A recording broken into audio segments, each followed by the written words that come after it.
I didn't get an email, so. Council will come to order. All rise and salute the flag. I pledge allegiance to the flag of the United States of America and to the republic for which it stands, one nation, under God, indivisible, with liberty and justice for all. Please remain standing for a moment of silence in honor of our veterans, servicemen and women, and those who have given the ultimate sacrifice.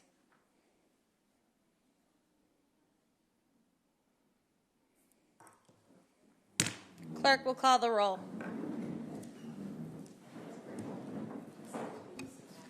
Anderson. Here. Kamel. Here. Condon. Here. Crow. Here. DeMaria. Here. Linehan. Here. Murphy. Here. O'Malley. Here. Spadafora. Here. Winslow. Here. Sika. Here. Under the provisions of the open meeting law, for those of you in attendance, please be informed that MATV is recording this evening's meeting. So just be aware there will be audio and video recording of this evening's meeting. First order of business. Under guest citizens' achievement and announcements, the city solicitor, city engineer, city assessor, and city treasurer will appear before the council to discuss the city's ownership of Trafton Park. Yeah, where is he? Assistant City Solicitor Rossetti, would you like to start? Sure. I know that City Solicitor Fallon has briefed councilors on the progress here on getting our collective arms around the question of ownership of the parcel, as well as what specifically is owned. And this effort has incorporated the city solicitor's office, the engineer's office, as well as the assessor's office and the treasurer's office.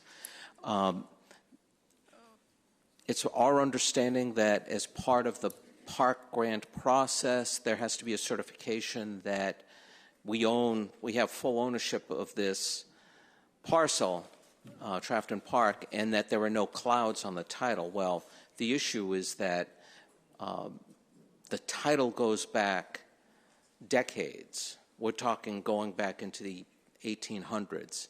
And the effort legally to ascertain ownership has involved intensive amounts of work by Kate invested in reviewing old files. I've assisted her with this. Attorney McNaught has assisted with her. We have literally gone into the archives of the public library to search old assessment records, old valuation lists, old street lists, to the point where our hands are literally caked with the dust and the dirt of reviewing these volumes. Simultaneously with that effort, the solicitor's office has engaged a title examiner to not only research title at the Registry of Deeds, but also research probate files to get a handle on whether claims would be made or potentially made as to abutting parcels impacting the Trafton Park land. And that work has included ordering centuries-old probate files that are centrally located in Worcester. And our title examiner is in the process of getting those files back.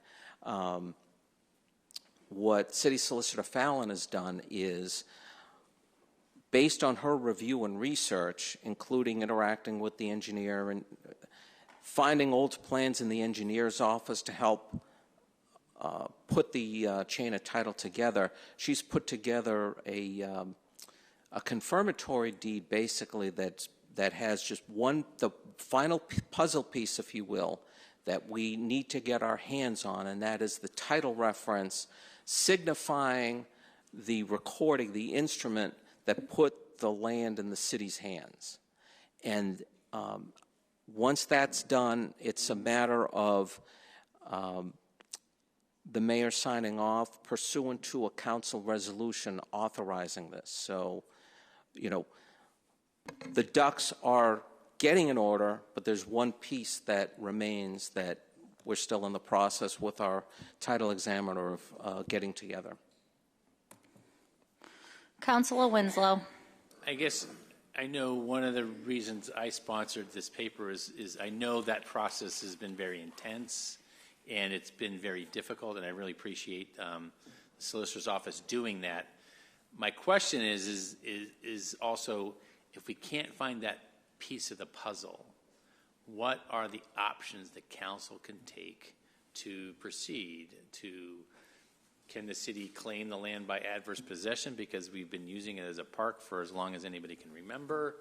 Do we have to go down to a taking process? So that's kind of more my intent.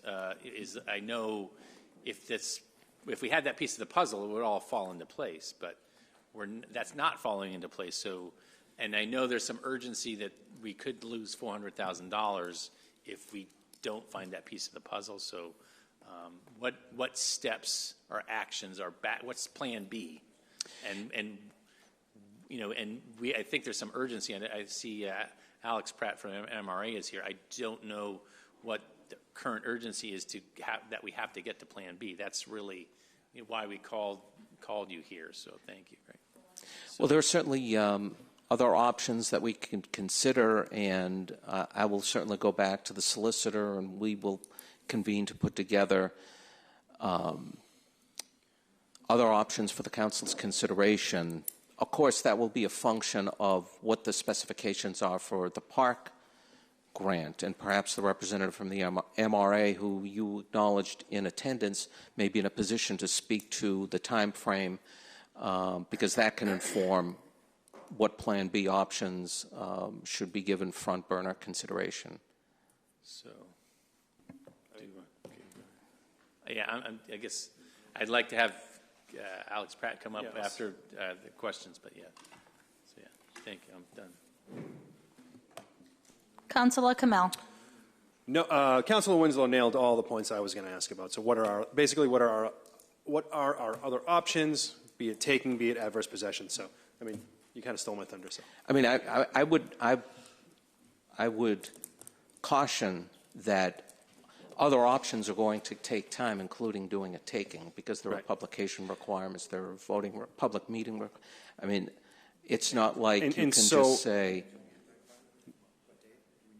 Hold on one second. So we can't project how long this will take because it's just looking for something. Either we find it or we don't find it.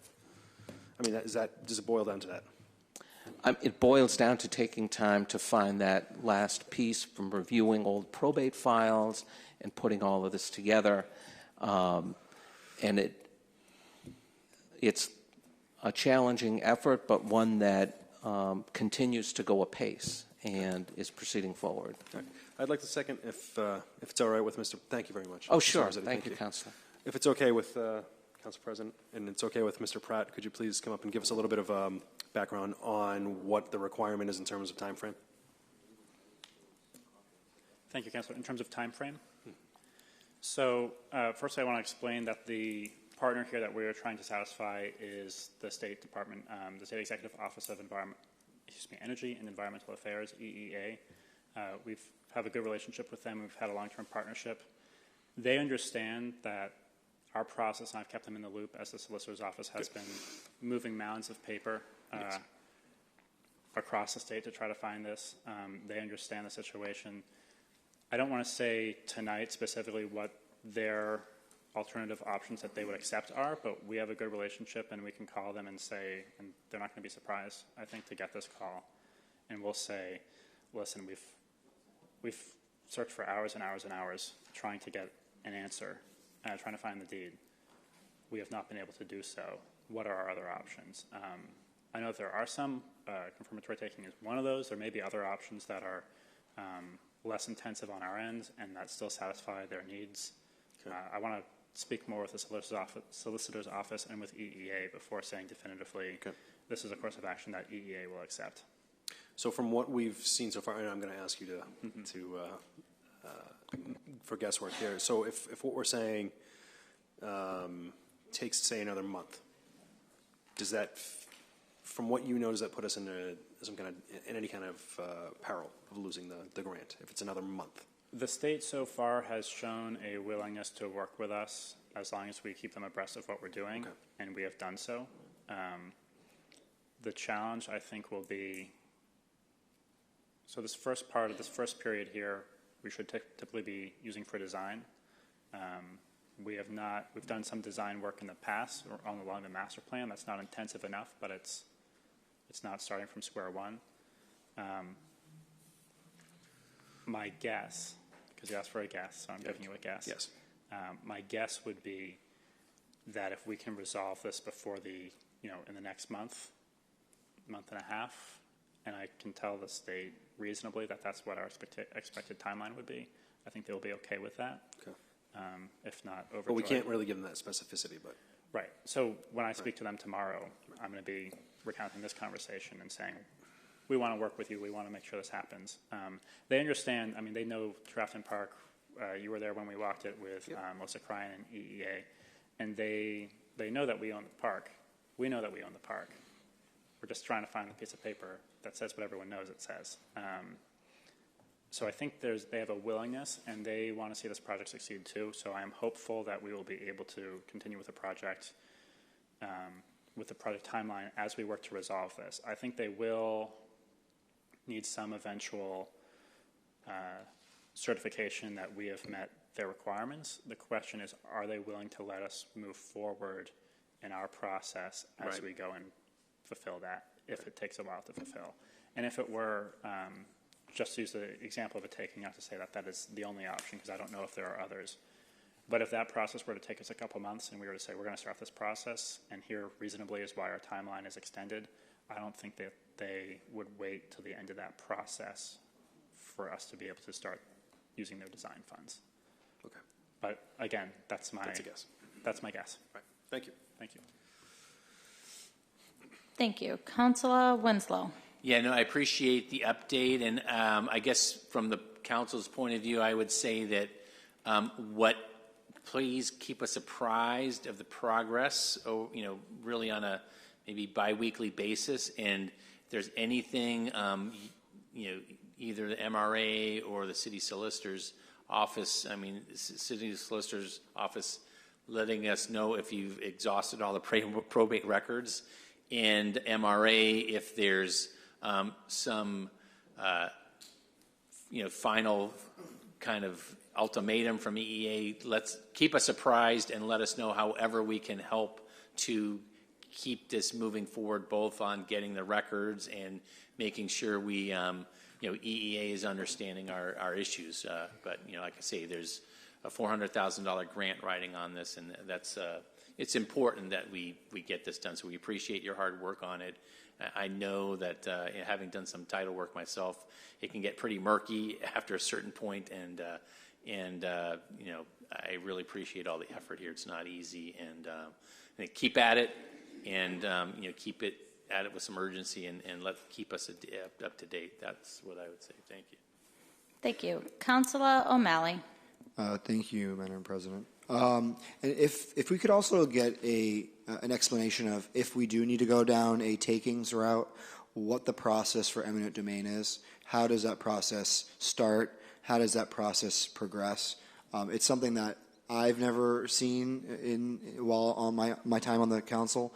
I know some other members have, but I don't exactly know how that process plays out. So to your point, that might be something we would be able to kind of figure out, how long is it going to take. So if we could have that information, I think it'd be really helpful. Councilor Kamal. Sorry, and just to clarify, not necessarily starting the work or putting many hours towards it, just some kind of estimate of what that would be. The roadmap. Yeah, thank you. Thank you.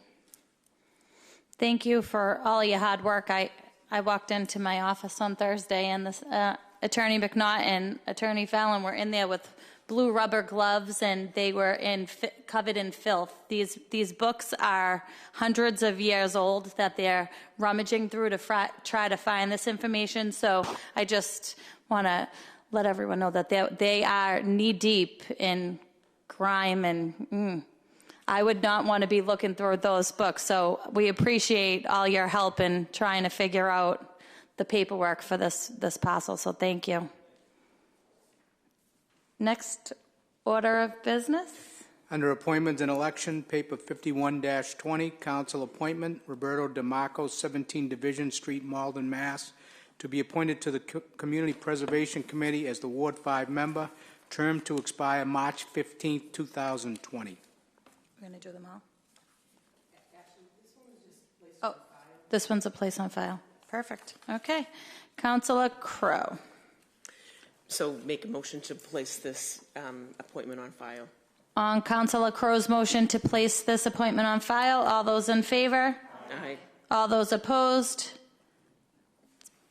The appointment has been placed on file. Next order of business. The rest you can take together. Okay. Paper 52-20, mayoral appointment, Nelson Miller, 65 Vine Street, Saugus, as Director of Permits, Inspections, and Planning, said term to commence upon his confirmation by council and to expire on December 19, 2022. Paper 53-20, mayoral appointment, Paul Buckley, 115 Emerald Street, Malden, as a member of the Conservation Commission, said term to expire on October 1st, 2021. Paper 54-20, mayoral appointment, Catherine Price, 30 Tuff Street, Malden, as a member of the Affordable Housing Trust Fund Board. On Councilor Crowe's motion to refer these appointments to personnel and appointments, all those in favor? Aye. All those opposed? The appointments are referred. Next order of business.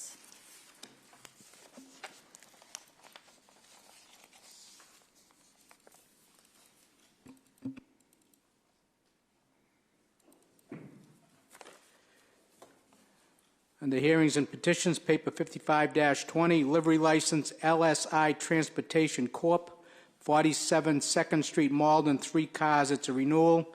Paper 56-20, livery license Prime Limo Service, 1 Maple Street, number 10, Malden, 1 car, renewal.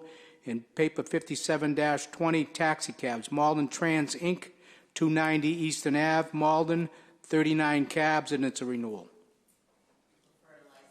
On Councilor Murphy's motion to refer these petitions to license, all those in favor? All those opposed? The petitions have been referred. Next order of business. Paper 58-20, order that the city authorize removal of the deed restriction. Once constructed, the dwelling located on the parcel must be occupied by the owner of the parcel from the property currently known as 129 Olive Ave. This parcel was sold by the city and recorded as Book 47811, page 584, map 147. Parcel is also shown as Lot 11 on plan recorded in Middlesex South Deeds, Plan Book 83, Plan 24. Removal of the deed restriction shall not be at the expense of the city. Owner of the property shall be responsible for all costs and expenses associated with the removal of the deed restriction and for preparing and recording any documents necessary to effectuate this order, subject to city solicitor's review and approval prior to recording. After review and approval by the city solicitor, the mayor shall be authorized to sign any documents which may be prepared and required for recording in order to effectuate this order. Councilor Kamel.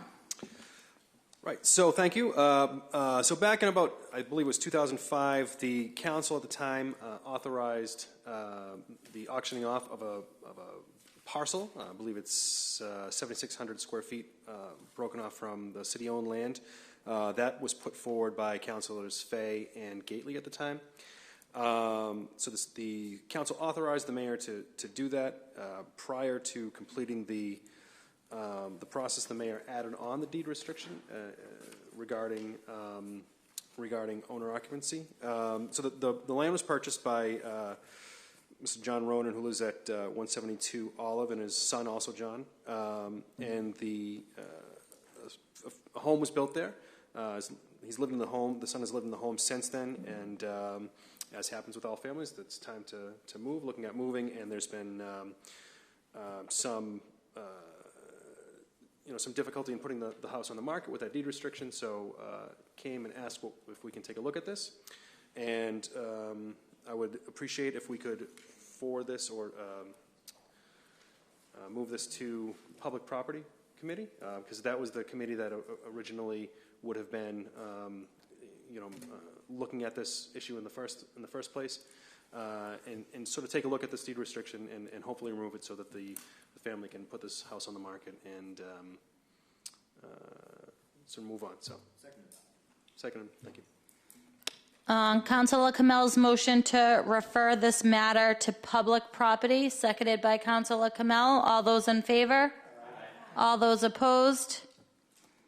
The matter has been referred. Next order of business.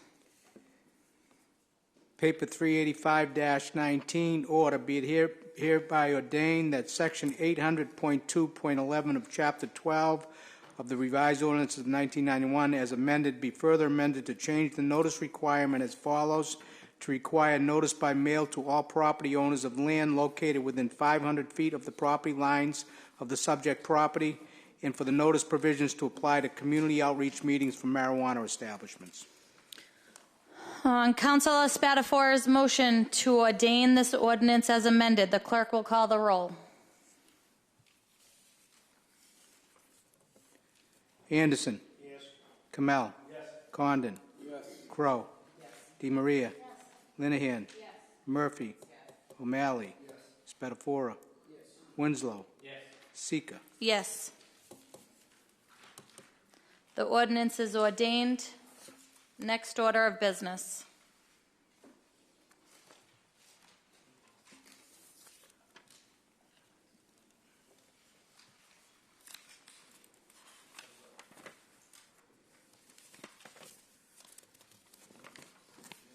Paper 386-19, order be it hereby ordained that the revised ordinances of 1991 as amended be further amended to amend Chapter 12 to add the following language as a new Section 300.1.3, existing Section 300.1.3 to be renumbered to Section 300.1.4.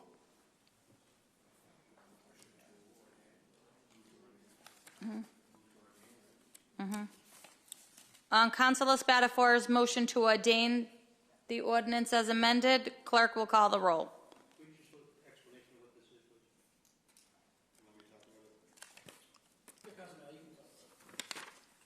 Councilor O'Malley. To refresh memories, this particular ordinance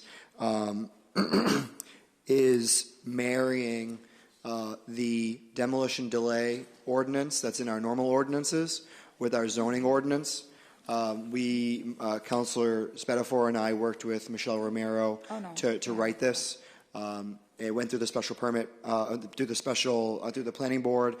It went to ordinance where it was passed out unanimously, and then 2 weeks ago we enrolled it, and we're just looking to ordain tonight. You're welcome. On Councilor Spatafora's motion to ordain the ordinance as amended, seconded by Councilor O'Malley, clerk will call the roll. Anderson. Yes. Kamel. Yes. Condon. Yes. Crow. Yes. DeMaria. Yes. Linehan. Yes. Murphy. Yes. O'Malley. Yes. Spatafora. Yes. Winslow. Yes. Sika. Yes. The ordinance is ordained. Next order of business.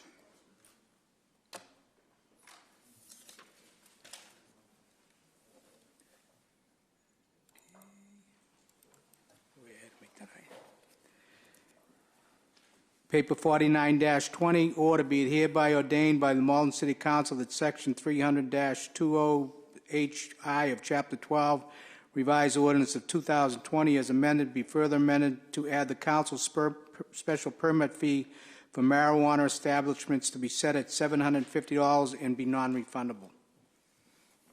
On Councilor Spatafora's motion to ordain the ordinance as amended, the clerk will call the roll. Councilor Spatafora. I do have a clerical amendment we have to make to the paper to add a section in there where it resides. Do you have something different, Councilor Kamel? No. It was on the marijuana license permit fee. Oh no, I have a clerical update from ordinance. So this we have to put in section 4. Well, based on the clerk's recommendation to be specific where it sits. It's going to be sitting in, everything stays the same, but we want to add section 4, and clerk, please correct me if I read it wrong. Section 4.12.060, is that correct, clerk? 4.12-060 will be a new number. A new number. It's just a better place for it to be than where we originally put it for a So it's special permit. fee. Procedural, we just want to add that to the amendment so it goes in the system the correct way. So based on the amendment of adding that section, you probably have to make the amendment vote and then go forward. Councilor O'Malley. Just a process question. I think that this is already enrolled, so I think what we're going to need to do is vote to amend the ordinance. We'll have to enroll it again, suspend docket rules, and then ordain if you want it to go into effect tonight, which it would have, because it's a minor clerical thing, but we already enrolled it, so I think that we need to amend it and then enroll it again, just to make sure we do it right. Councilor Spatafora's motion to amend the ordinance. The clerk will call the roll. Anderson. Yeah, adding section, Council. Thank you, yes. Kamel. Yes. Condon. Yes. Crow. Yes. DeMaria. Yes. Linehan. Yes. Murphy. Yes. O'Malley. Yes. Spatafora. Yes. Winslow. Yes. Sika. Yes. The ordinance is amended. On Councilor Spatafora's motion to enroll the ordinance as amended, the clerk will call the roll. Anderson. Yes. Kamel. Yes. Condon. Yes. Crow. Yes. DeMaria. Yes. Linehan. Yes. Murphy. Yes. O'Malley. Yes. Spatafora. Yes. Winslow. Yes. Sika. Yes. Councilor O'Malley's motion to suspend docket rules for the purpose of ordaining, the clerk will call the roll. Do we need a roll call for that? Mm-hmm. I just got so used to saying it. Good thing I brought extra paper. I could do a voice vote? Yeah, that's it. Okay, hold on. So on Councilor O'Malley's motion to suspend docket rules for the purpose of ordaining, all those in favor? Aye. All those opposed? Okay. On Councilor Spatafora's motion to ordain the ordinance as amended, the clerk will call the roll. Anderson. Yes. Kamel. Yes. Condon. Yes. Crow. Yes. DeMaria. Yes. Linehan. Yes. Murphy. Yes. O'Malley. Yes. Spatafora. Yes. Winslow. Yes. Sika. Yes. The ordinance is ordained. Next order of business.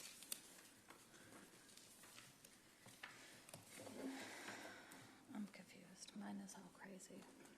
What do you have next? Yeah?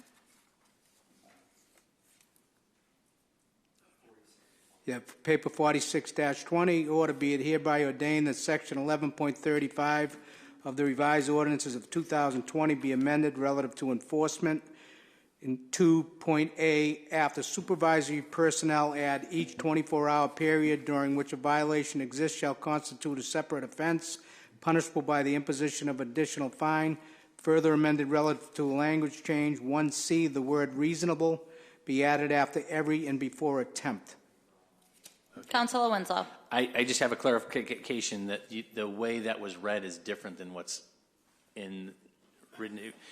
The way it's written, it says each 20-hour period, not 24-hour period. So just a point of clarification, are we intending to do it 24-hour period, which I think is I think that was, yeah. So I don't know if we have to amend that or. I'm going to check the website and see what Do you have it with you? Yeah. would be called a Scrivener's error. Scrivener's error, yes. So. 24. Your head is just reading it. Okay, so. Okay. What do you want to do? It's a type. It's a If typo. the clerk says it's a typo, then I guess we just make sure that it's 24. So as read the third time here. So. I'm fairly confident we enrolled it last week as 24. Yeah. So. Okay. Councilor Anderson. Yes, I just think there just needs to be an explanation to the public as to what it is that we're voting on. We're calling out some numbers and making some changes to it. It's just we know what it is. Would the sponsor please tell us what these violations are in reference to? Councilor Winslow, sorry.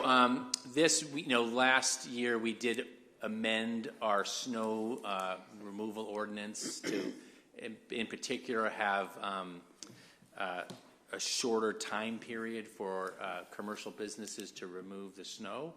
And what the health department, Chris Webb, who helps enforce this, noted is that we did not have a clear thing to state that every 24 hours you don't clear the snow is another potential violation. So this is just to clarify that, you get a commercial business gets 24 hours to remove their snow.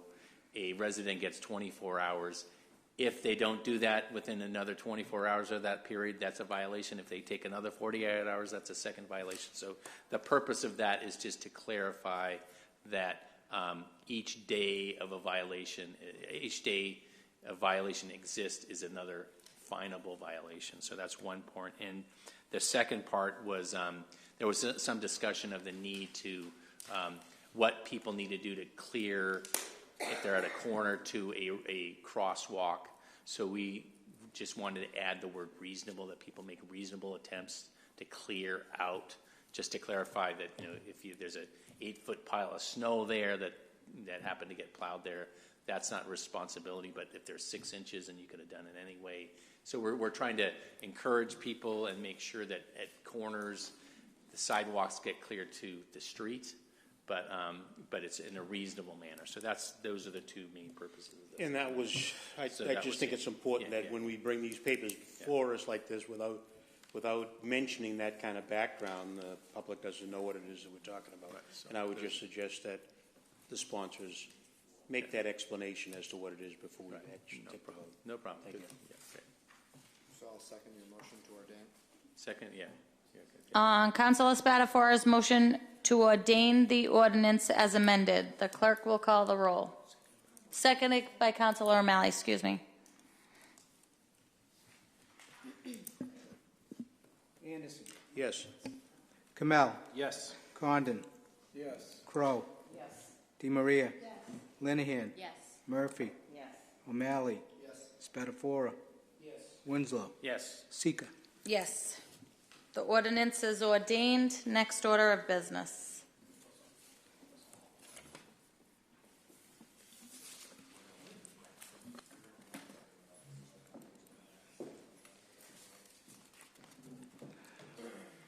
Under committee. Can I ask you one question? Yeah. Sorry, I just got one question.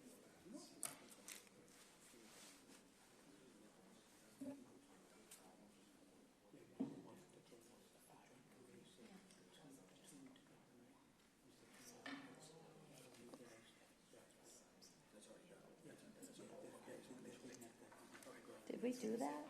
Yeah, that didn't have to go to, so that didn't have to go to joint committee. No, I trust you. I just want to make sure. It was on the docket, though. I don't remember you reading it. We can talk about it, I just want to make sure. Okay. Under committee reports, paper 59-20, Citizen Engagement Committee recommends that the City Council begin translating and posting on Granicus both council dockets and minutes using the 8 most needed languages in addition to English, Arabic, Cantonese, Haitian, Creole, Mandarin, Portuguese, Spanish, and Vietnamese through the services of Bay State translators. As the funding source, it is recommended the Council utilize account 0010-111-5300, of which no funds have been spent to date this year, holding a $10,000 balance. On Councilor DeMaria's motion to receive the committee report, all those in favor? Aye. All those opposed? The committee report is received. Councilor DeMaria for the committee. Thank you, Madam President, and thank you to all my fellow councilors for allowing this to go into committee, where we did lots of hard work.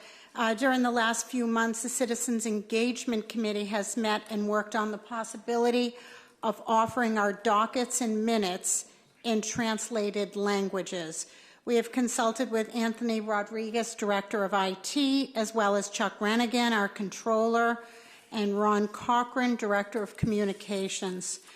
Through the hard work of the members of Citizen Engagement Committee, we have validated the need within our community. On February 4th, last Tuesday, we invited Mr. Jeff LeBlanc of Bay State Interpreters to join our committee to field questions, costs, availability. Bay State Interpreters works with our city and other departments such as our school district, MRA, etc. A motion was made from the committee to offer the translation in 7 languages on the docket and minutes. And I would like to respectfully amend that motion within my committee, saying that we do this upon request, with no limit to the amount of languages. Bay State offers opportunities for 150 different languages. This would be a pilot program, which would run when it becomes effective through the end of the fiscal year, which is June 30th, which would be utilizing that specific fund that is a city council fund, the number which the clerk read, and line item that has not been used for council professional services for over 5 years. Normally, I think we all would love to be able to offer all these languages in all our minutes and our dockets, but financially that just isn't doable right now. In talking with our communications director, Ron Cochran, he suggested that he can, through the website, set up a drop-down where, as if someone requests it, they request it that way, which would make it very easy for our clerk of committees to set those wheels in motion. Basically, it's 16 cents a word, and I think that if we take baby steps toward this, I think it'll be more successful.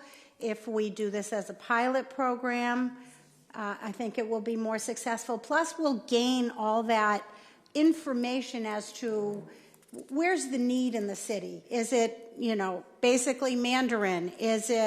Do we have a Haitian Creole need? So I think by pulling in all the people that would be working with it, I would like to respectfully amend the motion that was made on committee to, again, let me say it again, it's a pilot program for 4 months. We have the funding. It offers, the net is wider. It's a wider variety of languages that Bay State will be able to interpret. One of the things that did come out in committee is that why not use Google Translate? We all seem to have Google Translate, but apparently that process translates word by word, and when you're all done, it doesn't really make sense. A sentence flows, translation flows. So it was not recommended by our communications director to use Google Translate. So at this time, I'd like to make that motion to amend what was passed in committee, but I'd love to hear further questions and concerns. Thank you, Madam President. Okay, thank you, Councilor DiMaria. Councilor Spatafora? Thank you, Madam President. Thank you to the committee for all their hard work. I just have a couple. Do we have any idea on a sampling, like so you said 7 languages? No, we're not doing that anymore, Councilor. Yeah, they offer. So at 12 cents a minute. 16. What would a word? Yeah. What would and I got 2 questions. Yeah. What would an average meeting cost us? I think Chuck Brannigan. Let me just get his. And the second question is, again, not that I'm saying we don't do this. It's a great idea. If a Freedom of Information Act comes in, and we offer this in multiple languages for the committee, would we have to offer this same service for any FOIA request? Well, again, that's not what the motion is. The motion is minutes and dockets. So one thing, we're taking little bites of the apple. The minutes, as we have tonight. So it would only be limited to minutes? Minutes and of the docket. So, and it has to be on demand, so people have to actually request it.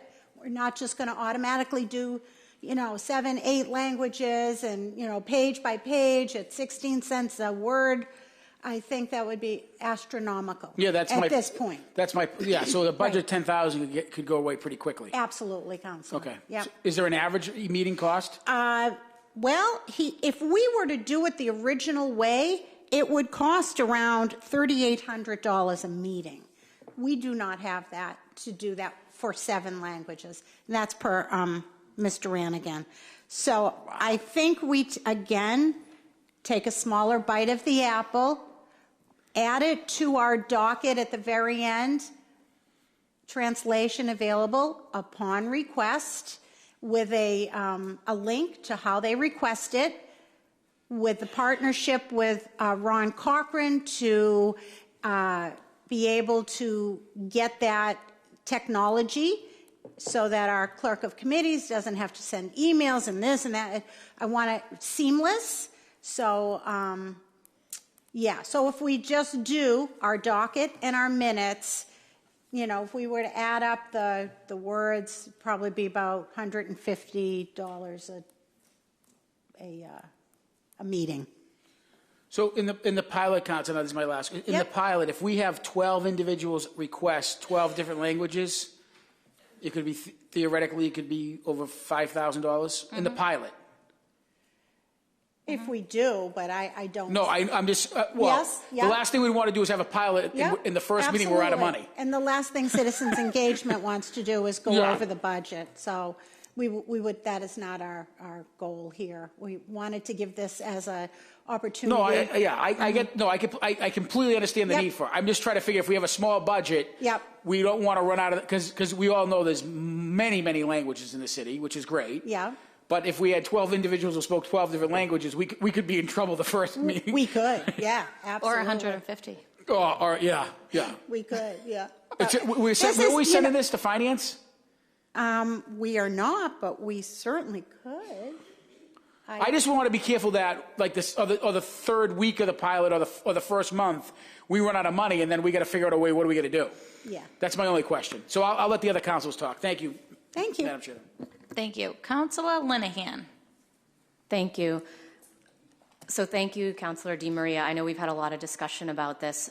In hearing some of the other thoughts in terms of budget, what I'm wondering is perhaps we could amend the motion to pilot with 1 or 2 languages that we've already identified as being the highest need in terms of linguistic isolation or lack of English facility. Mm-hmm. So taking a cue from potentially the school department, we could try simplified and traditional Chinese, or I'd be open to other suggestions, but maybe what we should do is amend it to try and specify languages to get our arms around the budget a little bit more, and send it back to committee to refine further a little bit if people can request the in-person interpretation or other languages. Because I do think while the spirit of opening up to more languages is an important message, we do then run the risk of burning through the budget and having nothing to play with, and then also having no data to work with.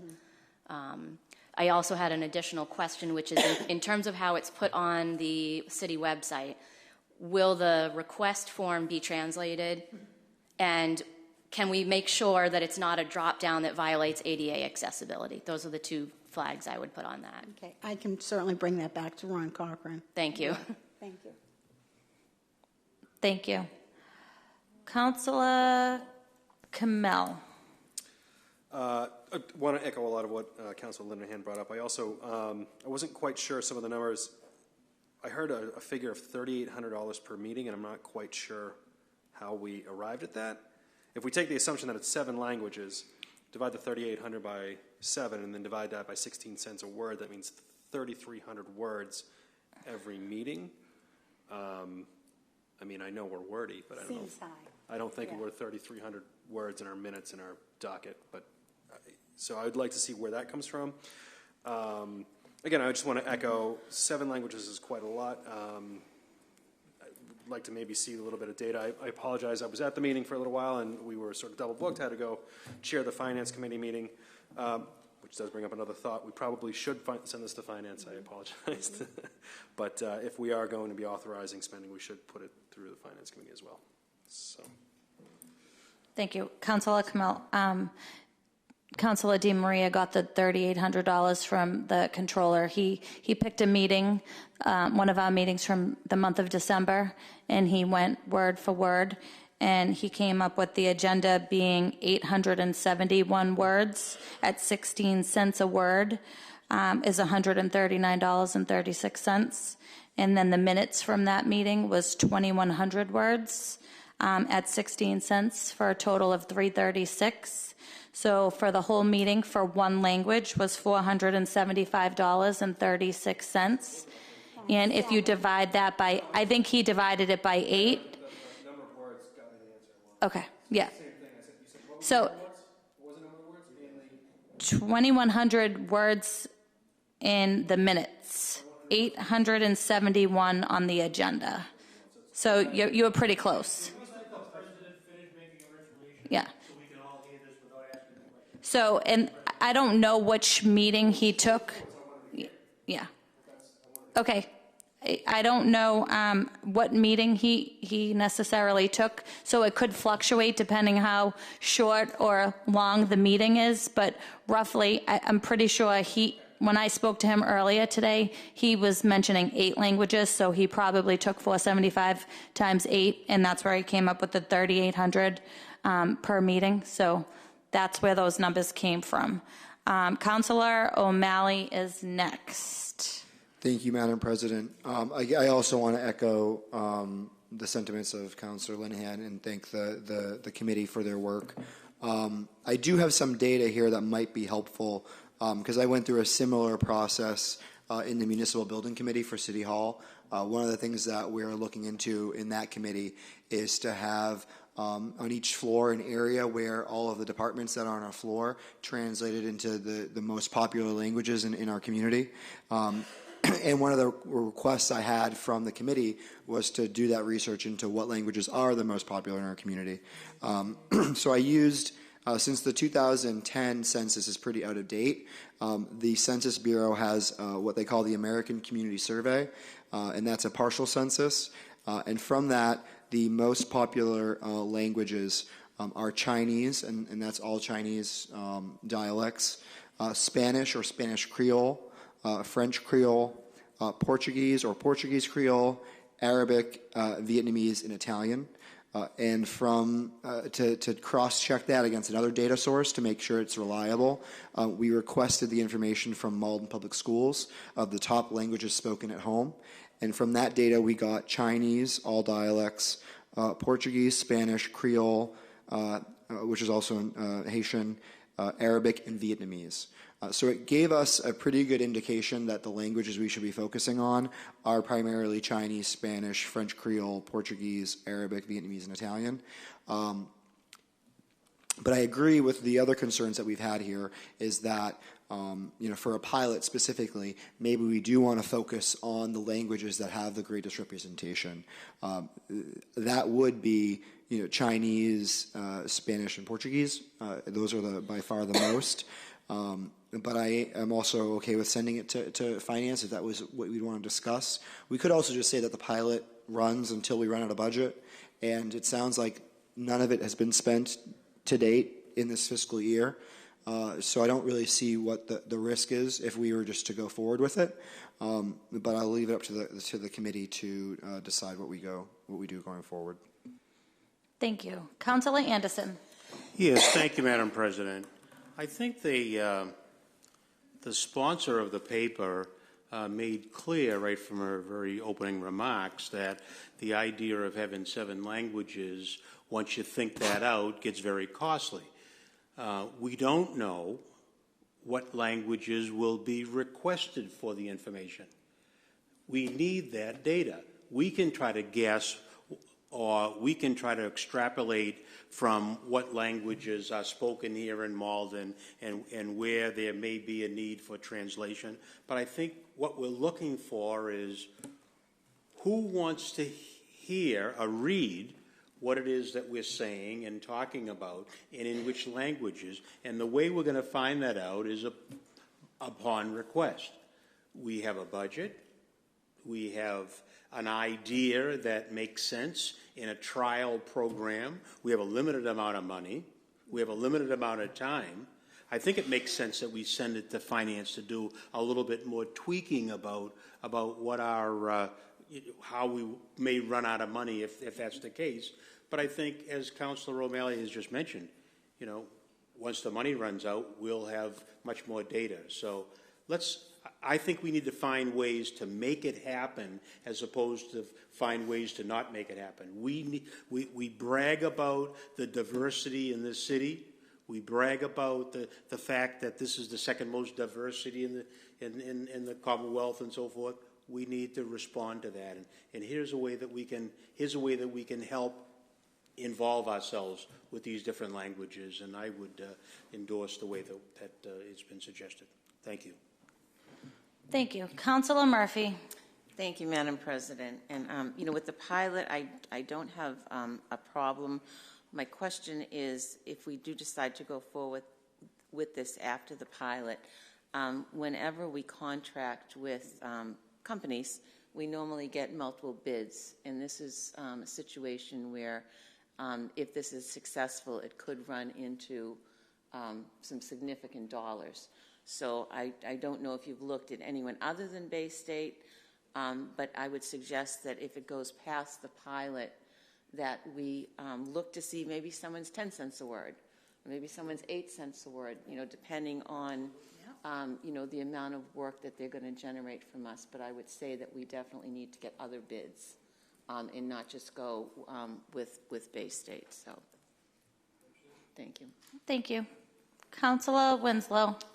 Yeah, I mean, I appreciate the effort of the engagement committee, because what more can we do? I mean, it's so important in our community to make sure we're getting the word out to people. So I think it is important to, you know, make that balance. I mean, put our toe in the water and saying, let's make sure, as Councilor Linehan suggested, that on the website people can see how to tap in and make the request.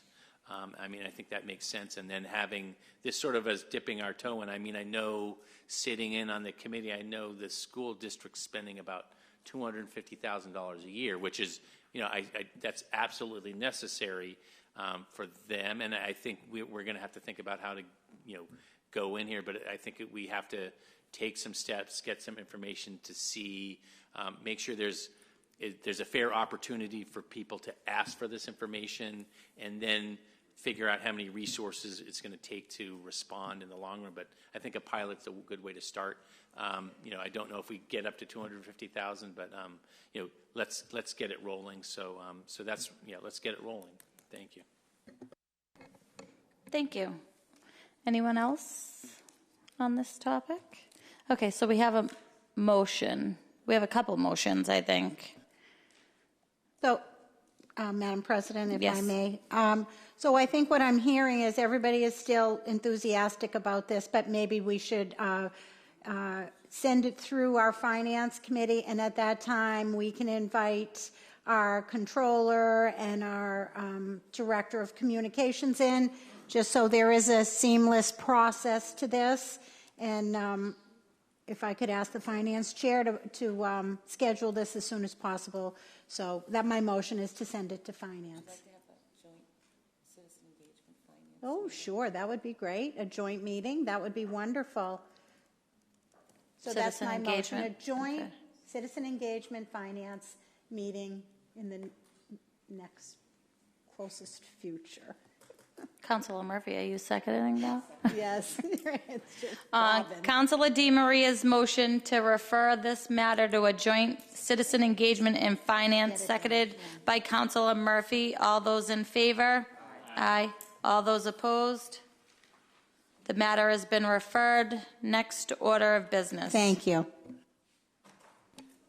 Paper 60-20, Committee Report Finance. Paper 42-20, Order, that the sum of $118,908.20 be in the same, be hereby appropriated from the TNC surcharge municipal distribution account to cover the following expenses: installation of granite curbs, new AADA/AAB compliant concrete wheelchair ramps and sidewalks, traffic signals, pedestrian signals, and push-button assembly and crosswalk pavement markings at the intersection of Washington, Winter, Glenwood, and Grove Street. On Councilor Kamel's motion to receive the committee report, all those in favor? Aye. All those opposed? The committee report is received. Councilor Kamel for the committee. Thank you. We had this in front of the Finance Committee last week. Just to refresh everybody's memory, there is a surcharge every time there's a ride share, Uber or Lyft, that originates from Malden. Last year, the city received $90,000. This year, it's up to $118,000. $118,908.20 received from this fund. Last year, what we did was a very similar thing. We looked at pedestrian safety at Forest Street in Maine, right? Forest Street, Maine, and in Winter.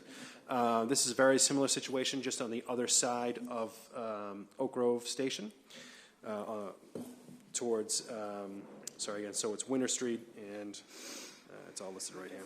Winter, Washington, Glenwood, and Grove, to make sure the folks walking to the T are able to get there in a safe manner. Thousands of people will benefit from this. It was voted out unanimously by the Finance Committee, and asking the council to vote favorably tonight. Thank you. Thank you. Councilor O'Malley.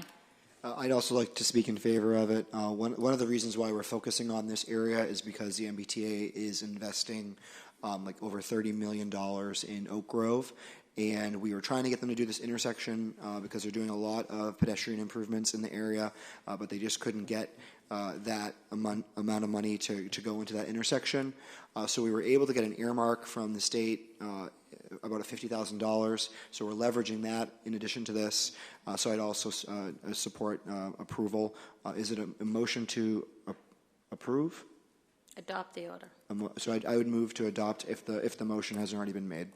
Thank you. Councilor Spatafora. Thank you, Madam President. I'm speaking in favor. I just got a quick question. Is this TNC, is that what it is, TNC surcharge account? Are we using all the money in that account for this year? Mm-hmm. So we're cleaning it out? Mm-hmm. And then it gets, which is fine. And then next year it gets reappropriated based on the revenue share, based on 10 cents for every car that gets generated out of Malden, right? Mm-hmm. All right. Thank you for the clarification. Appreciate it. Thank you. Councilor Winslow. Yeah, no, I'm very supportive of this. I know the improvements at Forest and Maine have been very successful. People have been very happy with walking through that area. This is in that same vein to put pedestrian signals in better locations and make the crossing safer, especially in these areas where we have a lot of people walking to T stations. So I think this is a great improvement. We have a lot of traffic signals to go from here, but whatever we can make improvements on, it's a great step forward. Thank you. Thank you. Councilor Linehan. Thank you, Madam President. I also wanted to speak in favor. I think this abuts my ward, and it's certainly an intersection that I hear a lot about from constituents. In some ways, I wish we didn't have as much TNC rideshare fees, just because I think it indicates that the T is failing people a little bit. But since we have it, I'm glad that we're putting it towards pedestrian improvements, and I would definitely be in favor of this. Thank you. Councilor O'Malley for the second time. Just to Councilor Spatafora, for a little bit more information there. Currently, the total cost is 20 cents a trip. We don't get all of that, but Governor Baker has proposed in his annual budget to increase that to $1 per trip, and the split would be 70-30. So the state would get 70 cents and the city would get 30 cents. So there's a good chance that if the current trends and usage stay, we're going to get a significant, larger amount of money next year. Thank you, Councilor O'Malley. On Councilor Kamel's motion to adopt the order, the clerk will call the roll. Anderson. Yes. Kamel. Yes. Condon. Yes. Crow. Yes. DeMaria. Yes. Linehan. Yes. Murphy. Yes. O'Malley. Yes. Spatafora. Yes. Winslow. Yes. Sika. Yes. The order is adopted. Next order of business.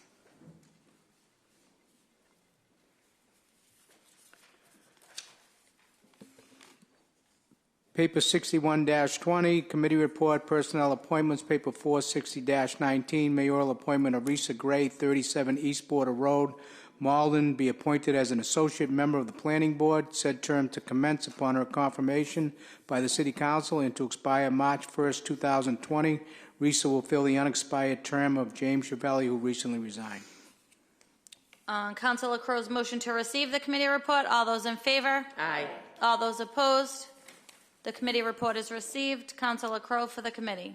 Thank you, Madam President. Last week we had really a wonderful meeting and met lots of different people. So Risa explained that she actually applied to be on the planning board 3 years ago, but didn't get the position. But she was just so excited to see what had opened up again. And she's an interior designer by trade, and she really wanted to give back to her community.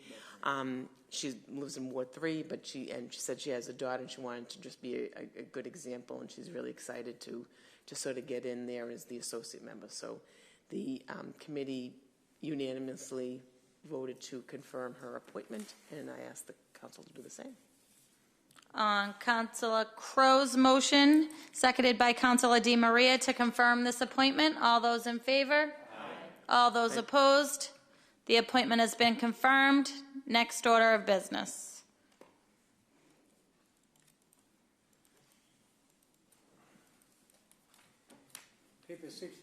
Paper 62-20, Committee Report, Personnel Appointments, Paper 5-20, Mayoral Appointment, Dr. Roseanne Reddington Wild, 35 Bainbridge Road, Malden, as a member of the Affordable Housing Trust Fund Board. On Councilor Crow's motion to receive the committee report, all those in favor? Aye. All those opposed? The committee report is received. Councilor Crow for the committee. At that same meeting, we had a lovely conversation with Dr. Wild, and she was a volunteer at TRICAP, and now she works for ABCD. And her background is in advocacy and public housing, and she really looks forward to being able to help Malden do what they need to do to make housing affordable. So the committee met with her, and we unanimously voted to confirm her appointment. Councilor Crow's motion to confirm this appointment, all those in favor? Aye. All those opposed?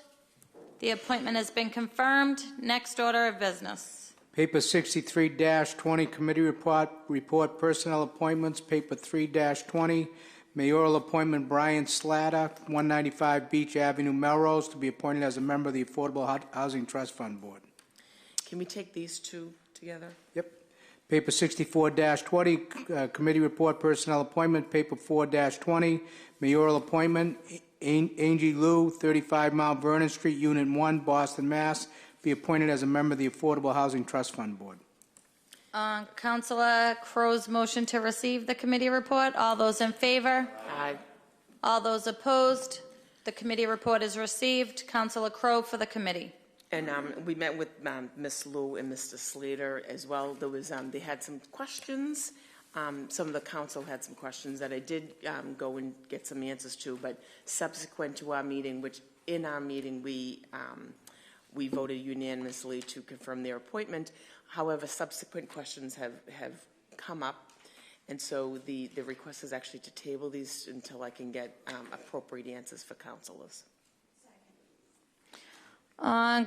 Councilor Crow's motion to table these two appointments, seconded by Councilor DiMaria. All those in favor? Aye. All those opposed? The appointments have been tabled. Next order of business. The docket is clear. Anybody for personal privilege? Councilor Winslow. Yes, in honor of Black History Month, this Wednesday, tomorrow night, 6 o'clock at Malden Public Library, the library is hosting a free film, Harriet, about Harriet Tubman and the Underground Railroad. So just my wife and I are planning to go. It should be a very good, interesting time. So just wanted to make sure people knew about that. Thank you. Thank you. Councilor DiMaria.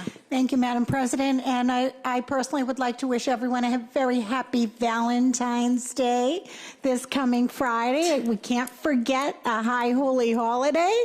So happy Valentine's Day to everyone, and thank you. Thank you. Councilor Anderson. Thank you, Madam President. I think it was last week that Councilor DiMaria made a comment about the need for volunteers at the Malden Warming Center. I took her up on that invitation, I guess I would say, and I have to tell you that I've been very excited about the activities going down there at the Malden Warming Center. I went to the training on Saturday. Pastor Whetstone, who started this whole activity in his Nazarene church, gave a great explanation of what it is that they're trying to do down there and the services that they're providing to people who are otherwise out in the cold during the wintertime. There are people there that have troubled backgrounds, but there are also people there that are just people who have had bad luck. You know, that have, for whatever reason, things haven't worked out for them, and so they find themselves homeless. And this Malden Warming Center provides a wonderful, wonderful service. I've been there about 4 nights so far, and there's been usually 10 to 12 people that have been there. The guests that show up, sometimes there's a little rowdiness that goes on, but for the most part, the people have been grateful for the volunteers who have been there to give them a place to be warm during the overnight, to feed them some food and to treat them with respect. And so I would encourage any of my other colleagues who have not engaged themselves with the Malden Warming Center to step up, and you have to go through the training first before you can be a volunteer. But there are 4-hour shifts. You know, there's a shift that starts at 6:30 and runs to 10:30, and you work with the other people that are down there to provide a welcoming place for people who are in need. So hats off to the organizers of the Malden Warming Center, and hats off to those of you who have already been there ahead of time to do the volunteering. And for those who haven't, check it out. I think you'll find it to be really something that you'll feel good about what you do if you show up. Thank you. Thank you. Do I have a motion to adjourn? Councilor DiMaria's motion to adjourn. All those in favor? Aye. Aye. Good night. Good night. Good night. Can I use any color? I know it did, right?